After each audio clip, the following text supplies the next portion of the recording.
میرے بھائیوں، امت میں تھوڑی دوری آ گئی دین سے. وہ دوری کی وجہ سے یہ مصیبت آئی کہ دین کی طلب نکل گئی، دنیا کی طلب بڑھ گئی. دنیا کی ترقی کی فکر ہے، آخرت کی فکر نہیں ہے. یہ پیدا ہو گیا آج دنیا میں.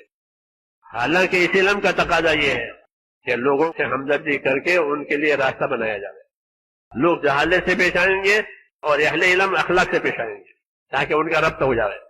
تو دنیا میں بے طلبی آئی ہے مسلمانوں میں، اس لیے پھر سے ان کے اندر دین کی طلب پیدا کرنے کی ضرورت ہے.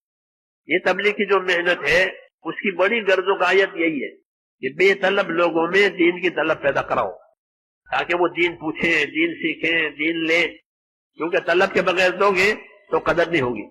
جیسے ایک آدمی پیٹ پر رہا ہے، اس کو کھانا دو تو اس کو بوجھ ہوگا، وہ کسی کو دے دے گا کہ میں نے تو کھا لیا تو میرے لیے بوجھ ہے، اس کو کیا اٹھائے پھروں گا.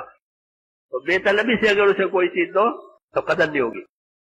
نبی طلب بھی پیدا کراتے تھے، اور جب طلب پیدا کراتے تھے اور طلب کے بعد کوئی آتا تھا تو طلب کے مطابق اس کو علم بھی دیتے تھے. تو آتے تھے لوگ کہ علمنی یا رسول اللہ مما علمک اللہ، یا رسول اللہ جو آپ کو اللہ نے سکھایا مجھے بھی سکھاؤ. تو آپ اسے سکھانے کے لیے بیٹھ جاتے تھے. کیوں؟ یہ طالب ہے، طلب لے کر آیا ہے. تو محنت سے لوگوں میں طلب پیدا کرانی ہے تاکہ دین کی ناقدری نہ ہو. اگر بغیر طلب کے دے دیا تو وہ ناقدری کریں گے، پڑھ کے ڈال دیں گے. جیسے بہت چیزیں چھپتی ہیں نا، وہ پڑھ کے ڈال دیتے ہیں. کوئی سرکاری کاغذ ہوتا ہے تو نہیں ڈالیں گے کہ اس کو رکھو، اس کی نقل بناؤ. اس لیے نبی نے لوگوں میں طلب پیدا کرائی. طلب پیدا کرانے کا نام دعوت ہے. کیا ہے؟ کہ دعوت دو، یعنی امت میں دین کی طلب پیدا کراؤ. جیسے کسی کو بھوک نہیں لگتی تو ڈاکٹر اس کو وہ دوا دے گا جیسے اس کو بھوک لگے. نیند نہیں آتی تو وہ دوا دی جائے گی کہ اس کے دماغ کی خشکی دور ہو جاوے، اس کو نیند آوے. تو نیند آنا ضروری ہے، بھوک لگنا ضروری ہے. بھوک کی وجہ سے کھانا بنتا ہے، نہیں تو بوجھ بنتا ہے. نیند کی وجہ سے بدن کو راحت ملتی ہے، پھر بدن کام کرے گا. وَجَعَلْنَا نَوْمَكُمْ سُبَاتًا، کہ ہم نے تمہاری نیند کو تمہارے بدن کی راحت کے لیے پیدا کیا ہے، کیونکہ بدن سے کام لینا ہے. نیند بھی ضروری. نیند نہیں آتی تو بیماری ہے، بھوک نہیں لگتی تو بیماری ہے. ایسے دین کی طلب نہیں ہے کہ بیماری ہے، دین ضائع ہو جائے گا.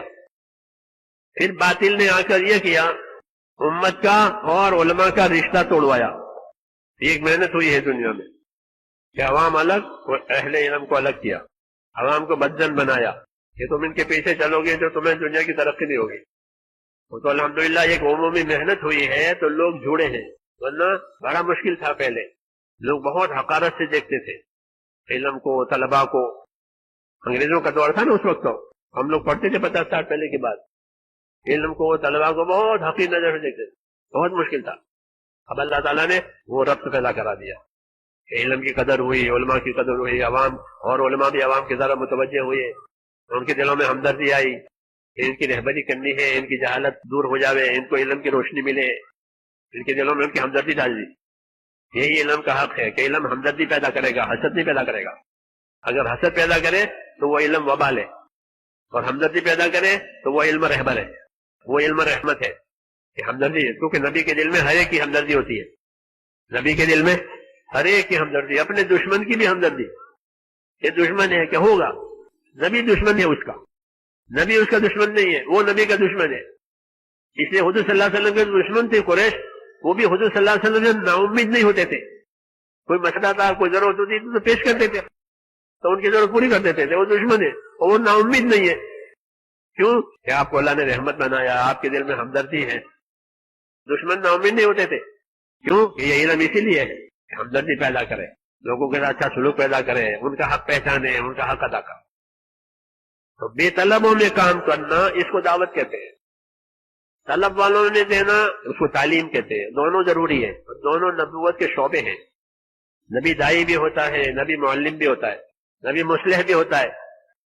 ان کے اعمال اخلاق کو ٹھیک کرتا ہے تاکہ ان کی معاشرت صحیح ہو جاوے، ان کا رہن سہن صحیح ہو جاوے، حقوق کی ادائیگی ہو جاوے، انصاف احسان ان کی زندگیوں میں آوے.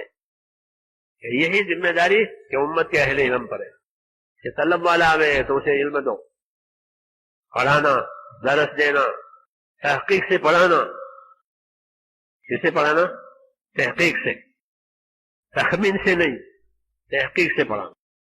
ہمارے علماء کرام جو درس ہیں تحقیق سے دیتے. کیوں کہ علم تو تحقیق کا نام ہے، ورنہ تو اٹکل گمان ہے. تو علم کی تحقیق کرتے تھے علم، اور پھر وہ دیتے طلبا کو، اس لیے علم زندہ رہا ہے۔